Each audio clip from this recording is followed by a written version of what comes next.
저는 업무 능력과 스펙과는 비례하지 않는다라고 이제 생각을 하는데 학교하고 성과의 관계는 유의미한 상관관계를 보인다.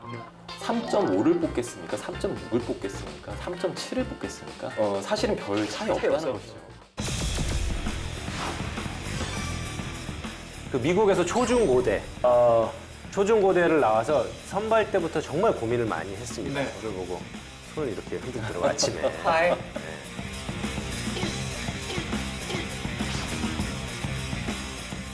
스펙초를 채용한다. 그러면 지금 여기 시청자분들께서 믿으시는 분 있으십니까? 그 선풍기 틀어놓고 자서서 날려가지고 실제로 활용을 하고 있는 데가 있다고 들었어요.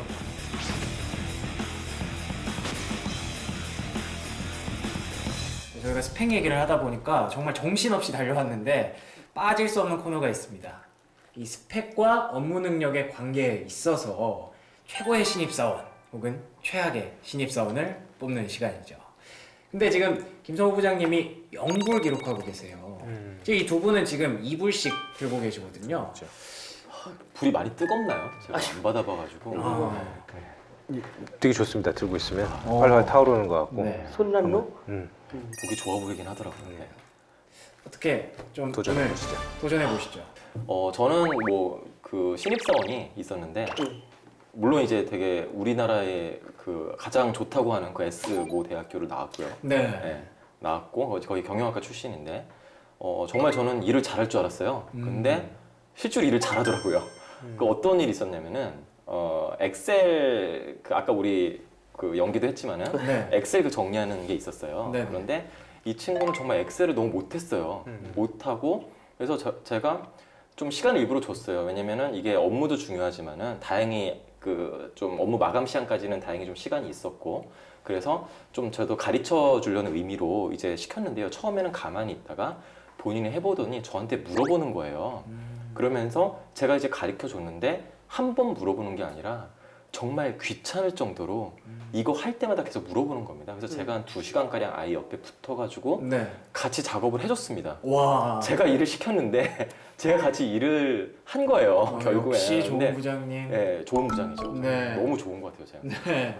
그런데 거기서 끝났으면 뭐 그러려니 했을 텐데요. 네. 그 다음날 아까 이상호 과장님 잠깐 말씀하셨지만 엑셀에 그 VLOOKUP이라는 그런 함수가 있습니다. 아, 그쵸. 특히 인사팀에서는 어떤 그런 그 직원분들이 이제 리스트업을 이제 많이 인생의 하기 동반자 때문에 같은 동반자죠. 예. 함수죠. 그래서 VLOOKUP을 많이 하는데 또 이제 뭐 동일한 걸 또 찾아내는 합치는 또 그런 게 있습니다. 네. 이거는 합치는 함수가 그냥 굉장히 간단한 함수거든요. 네. 근데 그게 그 당시는 아무래도 지금처럼 이제 엑셀이 좀 상위 버전 쓰는 게 아니라 네. 약간 하위 버전이었기 때문에 좀 그 당시 오류도 많았어요. 99 버전 뭐 예, 이런 거. 그렇죠. 그런 거였죠. 그런데 거기서 그 간단한 이제 그 어떤 데이터를 합치는 그런 거를 했었는데 그게 네. 뭔가 본인 입장에서는 안 되는 거예요. 근데 몇 시간 뒤에 그 친구가 찾아오더니 잊어버리지도 않아요.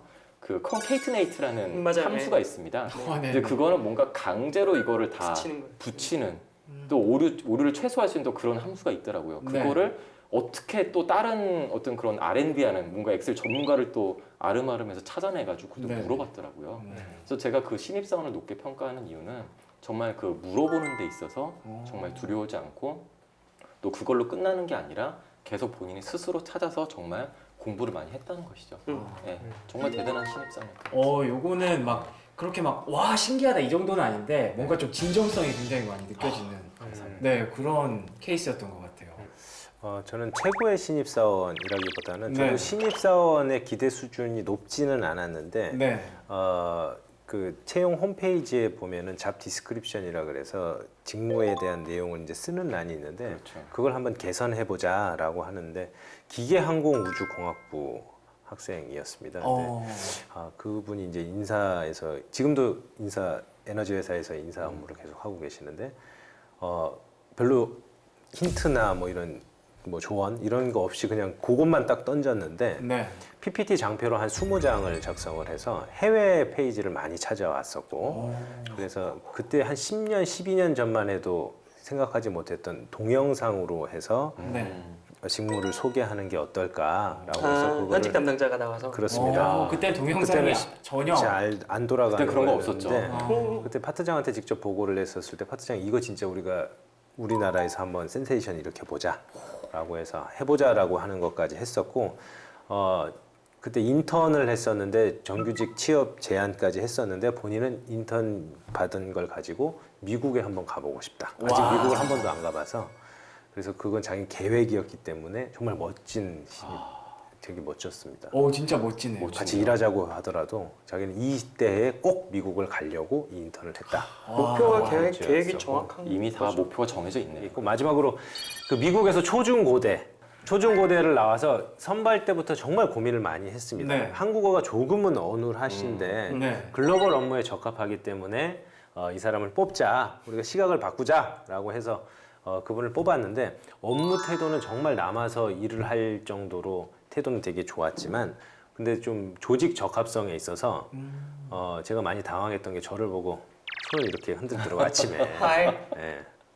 선배님한테 뭐 저도 이제 쿨하게 하이 하이. 그래서 이렇게 하고 쿨하게 하셨어요. 맞죠? 뭐 이렇게 하고 하는데 아무튼 그런 부분에 있어서는 뭐 지금도 생활은 잘 하고 있습니다. 직무는 잘하지만 조직 생활하는 데는 아직까지는 조금 잘 어울리는 것에 있어서는 좀 부족하지 않을까라고 해서 문화적으로 좀 네. 차이가 있기 그래서 때문에. 제가 좀 답을 드리기가 어려운 게 상황에 따라 좀 다를 것 같습니다. 저 의외로 외국에서 대학을 나오거나 되게 오래 산 친구들이 우리나라 와서 취업하기가 더 어려운 경우가 있더라고요. 쉽지 않죠, 그러니까. 맞아요.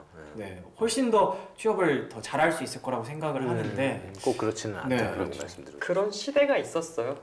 예, 그 우리가 이제 90년대 중반부터 해서 2000년대 초중반 네. 그때까지만 해도 굉장히 이제 글로벌화라는 걸 외치기 시작했던 시대예요. 그렇죠. 그럴 때는 해외에 나가는 것이 이제 전제가 되었던 거로 그래서 어학적 역량 플러스 이제 도전과 창의. 왜냐면 그게 이제 하나의 스펙일 수 그렇죠. 있었죠. 그렇죠. 네. 그래서 해외 유수한 대학을 나왔던 친구들이 이제 컴백을 했을 때 네. 굉장히 이제 다른 그렇지 않은 사람에 비해서 네. 채용의 우선순위에 올라가 있던 시대가 있었고요. 어. 예, 지금은 그것보다는 이제 그 다른 것에 치중하는 세대가 된 거고요. 알겠습니다. 지금 코너가 사실 최고의 신입사원 뽑는 코너였는데 아, 근데 다음 스펙 얘기. 얘기를 하다 보니까 정말 걷잡을 수가 없어요 흐름을. 그래서 어찌 됐든 네 제가 부를 드려야 되기 때문에 근데 제 마음을 움직였던 거는 김성우 부장님. 아, 진정성? 네. 아, 예. 그게 저는 너무 뭐 동정표 이런 건 아니죠? 아니에요. 저의 진짜 마음을 움직였다. 예. 하이에 진짜 넘어갈 뻔했는데 네. 하이. 그래도 너무 일단 1불 드리겠습니다. 감사합니다. 이거 진짜 따뜻하고 좋네요. 따뜻하죠? 이걸 몰랐지. 요즘 날씨가 추워져가지고 네. 필수템입니다. 감사합니다. 네. 네, 이렇게 스펙에 대해서 얘기를 하다 보니까 정말 할 얘기가 많은 것 같은데 이제는 진짜 솔직하게 완전 톡 까놓고 얘기하는 그런 시간을 좀 가져보려고 해요. 그래서 솔직히 말씀드릴게요. 뭐 스펙 많이 보긴 보죠. 보긴 보죠. 안 본다고 할 수는 없고 그쵸. 예, 그 지원하는 직무가 무엇이냐 네. 지원하는 분야가 무엇이냐에 따라서 달리 볼 수 있는 거죠. 그러면 왜 봅니까? 전문성이라는 것과 그 직무의 적합성에 있어서 그 얼마만큼 공신력 있는 걸 받았느냐. 직무 적합성. 예. 그 적합성이 내가 이거를 되게 잘해요라고 아무리 얘기해봤자 그 주관적인 견해를 그 면접 또는 이제 그 회사에서 보기에 증명할 수 있는 근거가 없잖아요. 예, 그거를 근거를 대려면 예를 들어서 그 분야에 맞는 자격증이라든지 경험 이런 게 스펙으로서 작용할 수밖에 없는 거죠.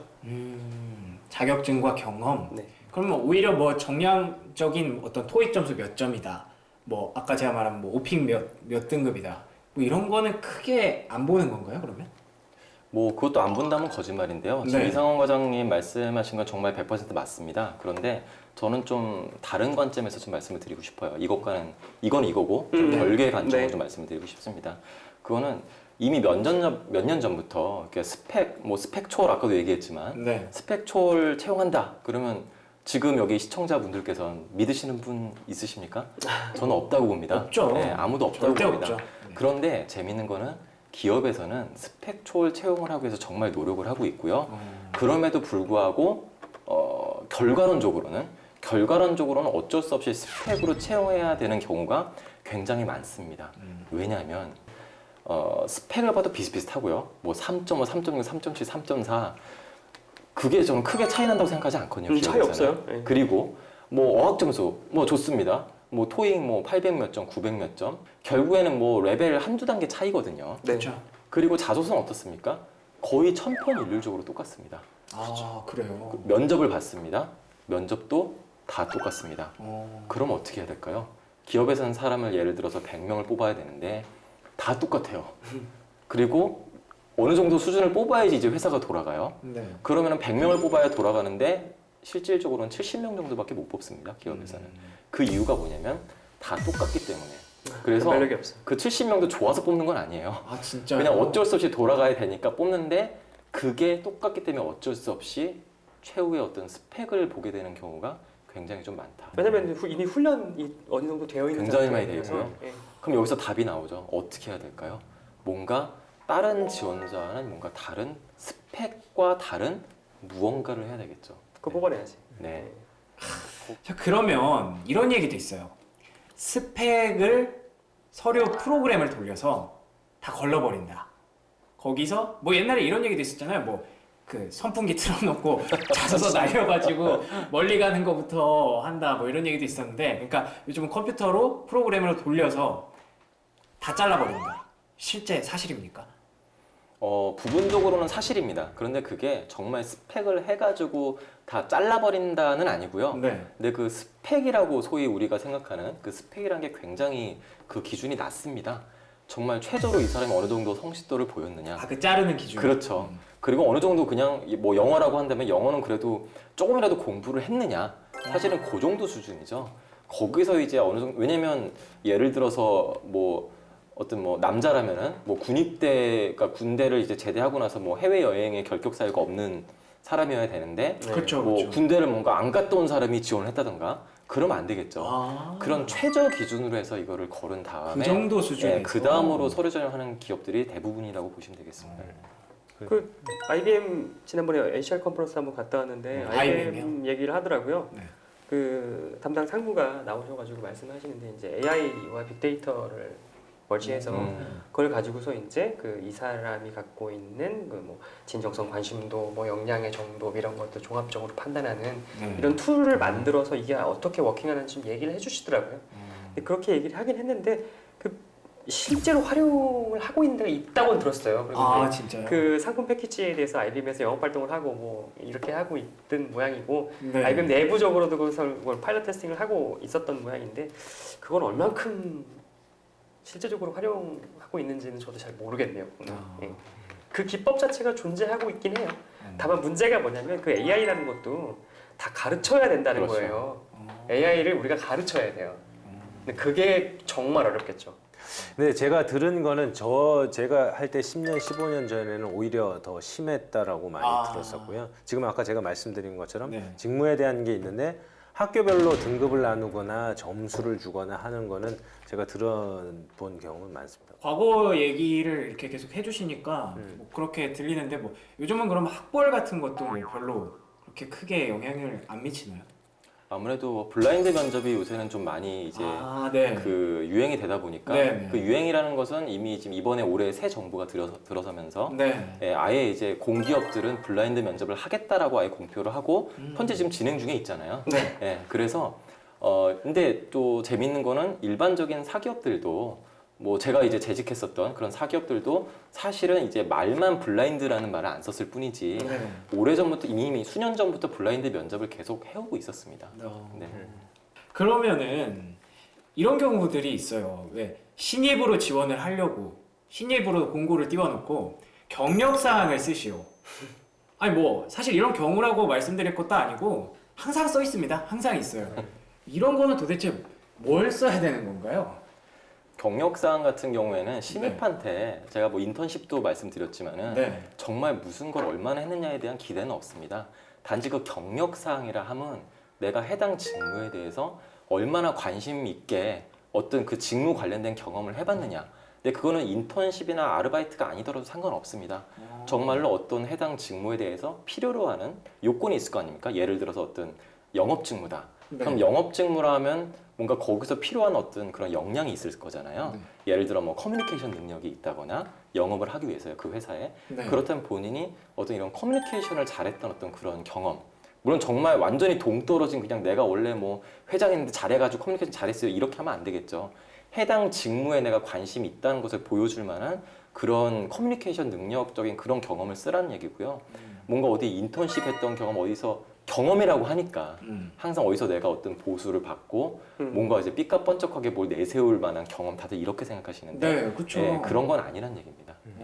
제가 드리고 싶은 말씀은 이게 절대 평가가 아니라는 거죠. 지원자 대비해서 상대적으로 뛰어난 사람을 뽑는 거기 때문에 네.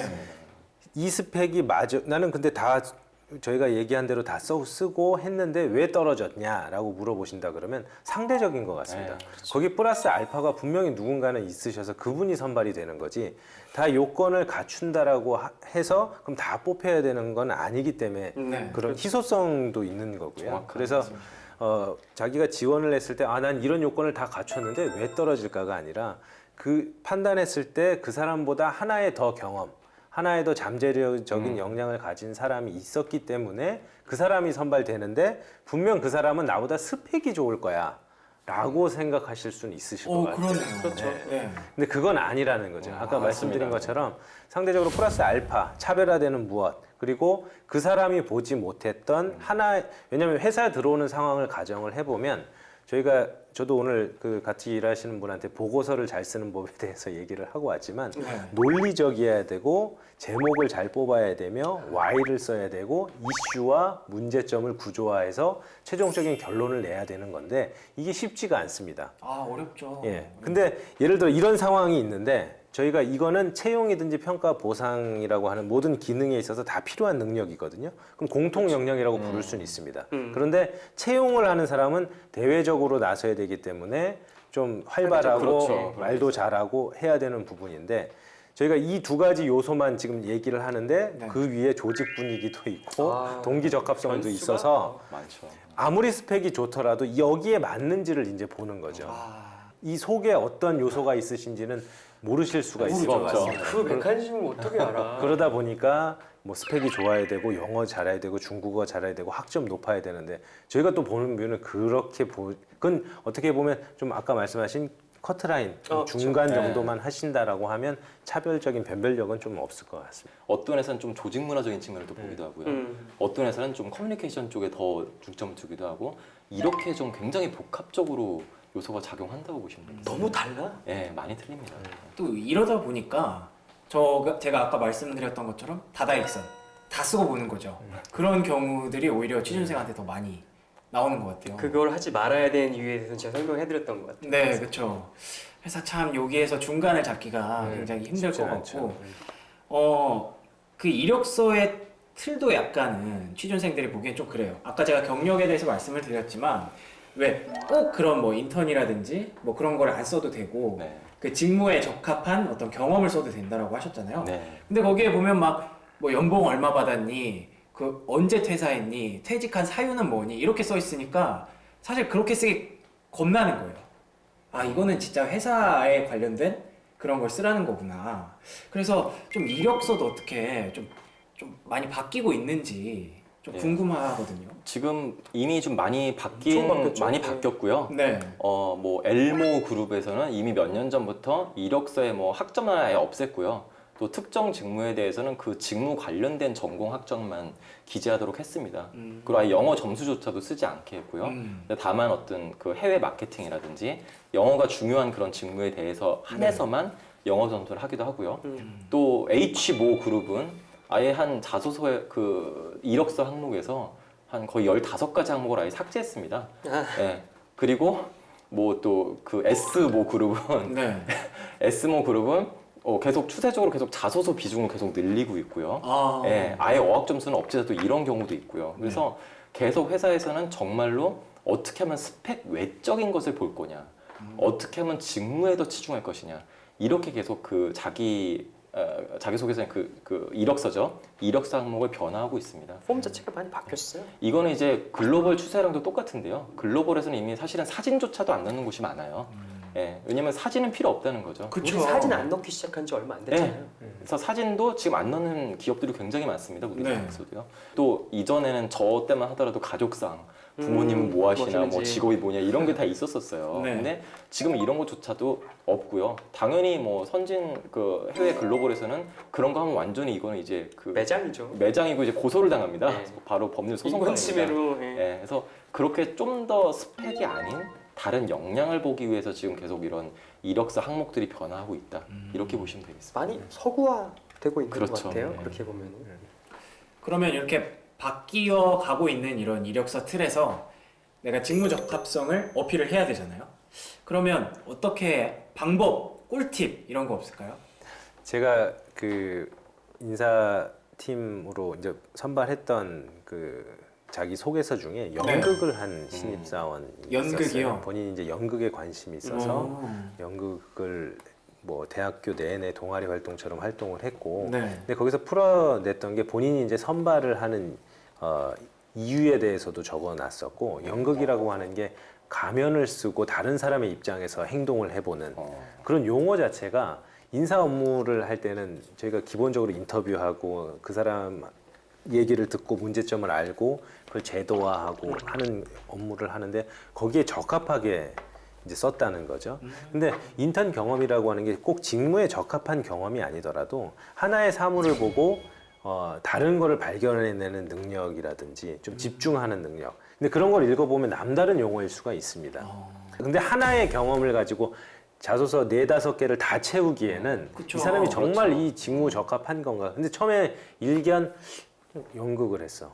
근데 왜 인사의 직무였지? 인턴 경험도 그쵸. 없어. 이렇게 생각을 해볼 수 있는데 또 뭐 중국에 갔었고 거기에서 또 다른 경험, 여러 가지 2-3가지 경험을 5가지 항목에 맞게 쭉 한다 그러면 어쨌든 한 번 저희가 속아 넘어갈 수도 있겠지만 설득은 당한 거죠. 그렇죠. 그러니까 궁금하니까 면접 때 보고 싶은 싶고. 거고 그런 요소들을 좀 넣으신다라고 하면 근데 그게 자기가 뭘 해야 될지를 모른다라고 하면 정하지는 못할 것 같아요. 아, 그러니까 맞아요. 조금이라도 빨리 자기가 할 직무를 정하고 경험을 쌓고 거기에서 또 교육을 받든지 트레이닝을 받으면서 그런 걸 발견해낸다라고 하면 근데 네. 경험을 똑같은 경험을 하고도 표현이 다를 수가 있고 느낀 점이 다를 수가 있거든요. 그러니까 경험을 하는 게 중요한 게 아니고 아까 부장님이 말씀하신 것처럼 어떤 걸 배웠냐, 느꼈냐, 성장했냐라는 거를 뽑아내는 게 더 중요하지 않을까 저는 생각이 듭니다. 꿀팁이네요. 그러면 네, 많은 얘기를 했는데 이제 마지막으로 블라인드 채용 얘기를 좀 해보고 네. 마무리를 하려고 해요. 이 스펙보다 지금 계속 말씀하시는 것들이 직무 적합성, 자기소개서에 그걸 드러내라, 관심을 드러내라 이렇게 하면서 블라인드 채용이 떠오르고 있는데 이게 사실 취준생들 입장에서는 조금 의심이 됩니다. 실제로 진짜 스펙이 다 블라인드냐? 어떤가요, 지금 상황이? 그걸 이제 모든 것을 다 블라인드로 하느냐 안 하느냐 이렇게 네. 말하기가 좀 애매해요. 왜냐면은 그 비용률적인 것들 이런 것을 기업에서 그렇죠. 고려 안 할 수가 없어요. 아, 예를 들어서 그 15초 걸린다, 30초 걸린다 사람마다 다른 그 지원서를 보는 걸리는 시간이 분명히 네. 있을 텐데 이 정확하게 정량화돼서 측정할 수 없는 그거를 무작정 지원서가 많다고 해서 여러 사람이 하는 것도 효율적이지 못한 거잖아요. 그렇죠. 그래서 이제 우리는 최소한의 어떤 허들 정도를 둔다는 거죠. 예. 어느 전공에 맞는 직무를 선택을 해서 썼는지를 일단 그것도 구별할 수가 있고 그래요. 그 대학 수학을 했다라고 얘기할 수 있으려면 적어도 학점이 평점 평균이 몇 점 이상은 돼야 되지 않겠나 라는 최저 기준 예, 이런 것들을 설정해 놓을 수가 있는 거죠. 아예 블라인드 채용이라고 해가지고 사실 그 모든 걸 안 보고 하기는 정말 어려워요. 그걸 어떻게 다 볼 수가 있죠? 이걸 좀 덧붙여 말씀드리면은 그 기업 입장에서는 좀 입장을 바꿔놓고 생각해 보시면은 블라인드 채용이 더 좋죠. 네. 그런데 수천 명, 수만 명이 지원하는데 이 사람들을 다 면접 볼 거냐? 아. 현실적으로 이건 불가능하거든요. 그래서 일반적인 대기업들은 우리나라 국내 대기업들은 처음에 우리 과장님 말씀하신 것처럼 최저한의 기준을 한번 거릅니다. 그렇죠. 그래서 그분들한테 어떤 그런 소위 인적성 검사, 그 회사만의 어떤 특화된 인적성 검사의 그런 소위 말하는 테스트를 치르게 하는 거죠. 그렇다면은 그 인적성 검사에 떨어졌다고 해서 내가 뭐 나는 인성이 뭐 막강하니까 이런 그 뭐 그런 생각 가지실 필요도 없고요. 정말로 그 회사에 뭔가 내가 이제 물론 잘 봤다 하더라도 아까 실장님 말씀하셨듯이 상대적이에요. 그럼요. 나보다 더 잘 본 사람들이 있기 때문에 그럼요. 그렇게 해서 내가 랭킹에서 좀 떨어지면은 당연히 불합격을 할 수도 있는 거고요. 그래서 그 인적성 검사에서 어느 정도 한번 필터링된 분들에 한해서 좀 면접 기회를 주는 경우가 굉장히 좀 대부분의 경우다. 이렇게 알고 계시면 되겠습니다. 저도 이제 한 말씀을 드리면 이 사람을 뽑고 나서 채용 담당자 입장에서는 네. 위에 팀장이나 임원분한테 프레젠테이션을 만약에 한다라고 하면 왜 뽑아야 되는지 이유가 적합해야 됩니다. 아. 근데 예를 들어서 제가 만약에 설명을 하는데 이 사람은 좋은 학교를 나왔고요. 어학이 990인데 자격증이 10개가 있어요. 그런데 이런 인턴 경험을 했기 때문에 뽑아야 됩니다. 라고 했을 때 어느 분이 그래 서류 통과시켜봐 라고 하실지가 퀘스천이라는 거죠. 그건 설득력은 떨어집니다. 아주 옛날에는 20년 전이라고 가능해요. 20년 전에는 그냥 보여드리고 괜찮은 것 같습니다. 그래 나도 좋은 것 같아. 이럴 네. 수 있는데 지금은 그렇지 않다는 거죠. 그렇죠. 좀 더 깊게 들어가면 예를 들어서 프로파일링이라고 하나요? 범인을 잡는 건 아닌데 하나의 단서를 가지고 네. 추측을 저희는 많이 이렇게 해낼 거라고 생각을 합니다. 그러니까 하나의 근거나 단서를 가지고 일을 잘할 겁니다라는 이유를 다 돼야 되기 때문에 네. 그게 직무로 설명하기가 오히려 저희가 더 수월하다는 거죠. 이런 경험을 많이 했고 이런 걸 느꼈다고 하기 때문에 이 사람을 뽑아야 됩니다. 라고 하는 게 윗사람들 설득하는 게 더 좋거든요. 와. 그렇죠. 그렇다고 스펙을 안 본다는 말이 아닙니다. 그 직무에 적합하기 때문에 영어를 미국에서 했어요.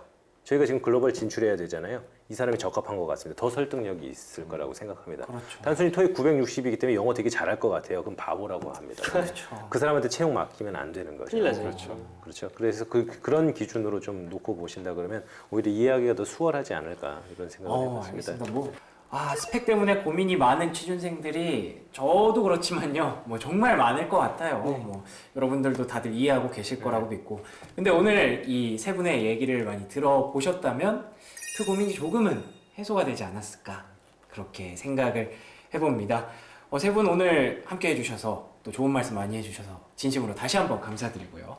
저희는 이제 또 다음 주에 더 솔직하고 대담한 방송으로 돌아오겠습니다.